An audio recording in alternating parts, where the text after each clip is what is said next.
अभी के समय में हर जगह बायोटिन का शोर शराबा है। Facebook, Instagram, social sites, Amazon, Flipkart, हर जगह बायोटिन, जैसे बाल की कोई भी समस्या हुई तो तुरंत बायोटिन का नाम आता है और लोग खुद से ही खरीद करके खाने लगते हैं, बायोटिन के सॉल्यूशन लगाने लगते हैं, बायोटिन के शैम्पू, सीरम, इस तरह की तमाम चीज़ें काफ़ी ज़्यादा एडवर्टाइज़ की जाती है। लोग उसके जाल में फंस करके अपना पैसा और समय दोनों नुकसान कराते हैं। अभी इसी तरह से बायोटिन गमीज़ काफ़ी ज़्यादा पॉपुलर है। हमारे पास पेशेंट आते हैं कि 2 महीने से बायोटिन गमीज़ खा रहे थे, तो कहीं से उन्हें बता दिया था, कोई साइट है मैन मैटर्स या कहीं और से किसी ने इन्फॉर्मेशन दे दिया था, ट्राया से मिल गया था, तो वो बायोटिन ले रहा था खुद से ही और कोई फ़ायदा नहीं मिल रहा था। बायोटिन मैं 2 महीने से ले रहा था, 3 महीने से, और कोई मुझे फ़ायदा नहीं हुआ। तो बायोटिन के बारे में हम लोग कुछ महत्वपूर्ण बातें कर लेते हैं। तो बायोटिन जो होता है, इसको विटामिन B7 बोला जाता है। यह एक वाटर सॉल्युबल विटामिन होता है और ये हमारे बालों के डेवलपमेंट के लिए और नाखून के डेवलपमेंट के लिए बहुत ही ज़रूरी विटामिन में से एक माना जाता है। मतलब कि नाखून का फॉर्मेशन और बालों को हेल्दी, मोटे, मजबूत बाल होने के लिए बायोटिन का काफ़ी ज़्यादा भूमिका होती है। लेकिन सबसे ज़रूरी चीज़ ये है कि क्या हमारे शरीर में बायोटिन की डिफिशियंसी होती भी है कि नहीं होती है। मतलब कि बायोटिन हमें अलग से लेने की ज़रूरत है भी कि नहीं है। तो सीधे शब्दों में इसका उत्तर है नहीं। बायोटिन की जो ज़रूरत पड़ती है डेली बेसिस पे, वो होती है 30 माइक्रोग्राम पर डे। तो ये एक साधारण हेल्दी डाइट में इतनी मात्रा सफिशियंट अमाउंट में होती है, तो कहीं से भी आपको अलग से बायोटिन लेने की ज़रूरत नहीं है। हालांकि टैबलेट्स और गमीज़ में बहुत हाई डोज में बायोटिन प्रिस्क्राइब किए जाते हैं और डिस्पेंस होते हैं, जैसे 5 ग्राम, 10 ग्राम, और हमें चाहिए कितना, केवल 30 माइक्रोग्राम। और वो टैबलेट्स में कितना है, 5000 से लेकर 10,000 mcg, मतलब इतना हाई डोज में होता है। लेकिन अच्छी चीज़ ये है कि बायोटिन यदि आप ज़्यादा डोज में ले भी लेते हैं तो शरीर पे कुछ खास नुकसान नहीं देखा गया है।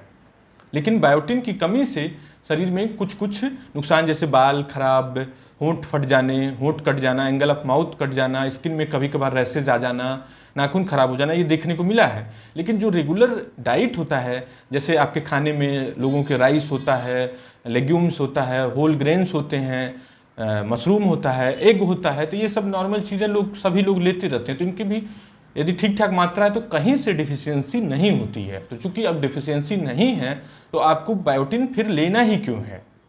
और दूसरी चीज़, सभी तरह के बाल गिरने की परेशानी का जड़ बायोटिन से नहीं होता है। जैसे बीमारियां हैं, जैसे तमाम तरह की बीमारी, जैसे एंड्रोजेनेटिक एलोपेशिया है, मेल पैटर्न बाल्डनेस है, फीमेल पैटर्न बाल्डनेस है, तो वहाँ पर बायोटिन का कोई लेना देना ही नहीं है दूर दूर तक। बायोटिन का हेल्प उन्हीं कंडीशन में आएगा जिसमें बायोटिन की कमी से बाल झड़े। तो चूंकि बायोटिन की कमी हो ही नहीं रही है शरीर में, तो बायोटिन की वजह से बाल नहीं झड़ रहा है। मतलब कि बाल झड़ने की आपकी समस्या अधिकांश केसेस में किसी न किसी दूसरे कारण से मिलेगी। अधिकांश केसेस में, बहुत रेयर सिनेरियो में बायोटिन कारण होगा। तो कौन कौन सा सिनेरियो है जहाँ पे बायोटिन की कमी हो सकती है, उसके बारे में हम लोग बात कर सकते हैं। जैसे कि प्रेगनेंसी में बायोटिन की ज़रूरत ज़्यादा होती है, तो उसमें यदि डाइट पर्याप्त न हो तो बायोटिन की डिफिशियंसी हो सकती है। ओल्ड एज में भी ऐसा हो सकता है। इसी तरह से देखा गया कि जो लोग स्मोकिंग ज़्यादा करते हैं और अल्कोहल ज़्यादा लेते हैं तो उनमें भी बायोटिन की कमी हो सकती है, लेकिन बहुत ज़्यादा। और ये भी डाटा कुछ स्टडीज़ में कंट्रोवर्शियल आया है, मतलब कि स्मोकिंग और अल्कोहल के बाद भी बायोटिन की कमी न होना, तो ऐसा कुछ रिसर्च में आया है। तो ये भी कंट्रोवर्शियल मैटर है।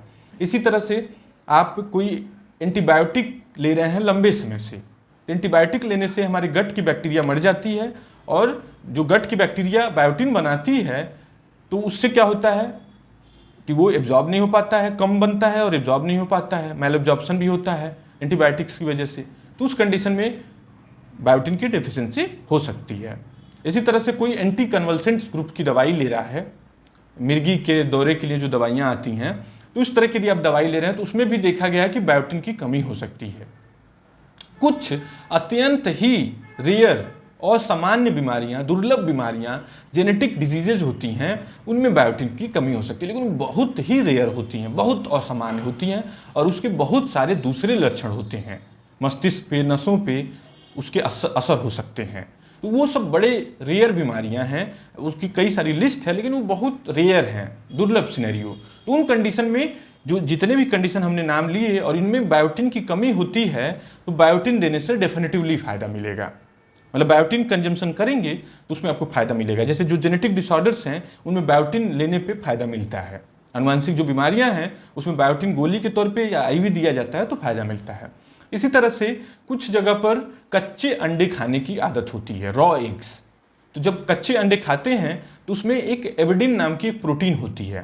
तो वो एविडिन नाम की प्रोटीन क्या करती है कि आपके पेट में ही जितना भी बायोटिन उपलब्ध होता है उसको बांध लेती है खुद से और स्टूल में निकल जाती है, स्टूल में बाहर निकल जाती है। तो उस कंडीशन में देखा गया है कि बायोटिन डिफिशियंसी हो। लेकिन साधारणतः लोग नॉर्मली बॉयल करके, फ्राई करके या एक करी ऐसे ही सभी लोग खाते हैं। कच्चा एक तो बहुत कम, अभी बहुत कम जगहों पर कोई डायरेक्टली फोड़ करके ले ले, ऐसा बड़ा कम है। तो इस वजह से बायोटिन डेफिशिएंसी सामान्यतः होती नहीं है। तो आपको बिल्कुल भी सोशल साइट्स, एडवर्टाइजमेंट, फर्जी जो साइट्स हैं उनके चक्कर में बिल्कुल नहीं पड़ना है। आपको बायोटिन के टैबलेट्स अननेसेसरी कंज्यूम नहीं करने हैं, उससे कोई खास एडवांटेज नहीं मिलना है। पैसे का लॉस होगा, कोई लॉस ऐसे ज़्यादा खाने से कोई नुकसान तो नहीं है, लेकिन पैसे का, समय का लॉस तो होगा ही। आपको एलोपेशिया की दिक्कत हो रही है तो उस कंडीशन में आप अपने डॉक्टर से मिल करके प्रॉपर एडवाइस ले सकते हैं। और जैसे कुछ स्पेसिफिक टाइप के एलोपेशिया हैं तो उनमें स्पेसिफिक टाइप का ट्रीटमेंट चलता है। जैसे कि मेल पैटर्न बाल्डनेस है तो उसमें डीएसटी ब्लॉकर्स लेने पड़ते हैं, मिनॉक्सिडिल लेना पड़ता है, लगाने के लिए यूज़ करना पड़ता है। टेलोजन इफ्लूवियम है तो उसमें आप केवल अपना खाना पीना सही करेंगे तो उसी से बाल झड़ना 2-3 महीने में ठीक हो जाएगा, रिकवरी भी हो जाएगी। तो डॉक्टर स्पेसिफिक वे में आपका डाइट और ट्रीटमेंट प्लान कर देता है तो उससे आपकी प्रॉब्लम ठीक हो जाती है। Thank you.